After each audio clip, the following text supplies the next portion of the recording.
Go to your iPhone settings, scroll down, tap on General, tap on Software Update, and update your iPhone to iOS 26 or newer version.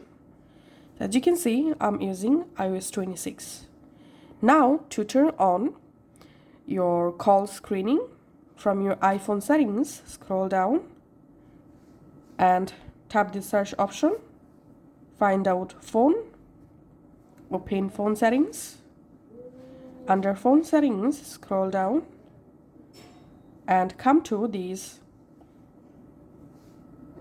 screen unknown caller section. Here you will find three different options. One is never, another is ask reason for calling, another is silence. So to turn on or enable screening, we must need to select this option, ask reason for calling.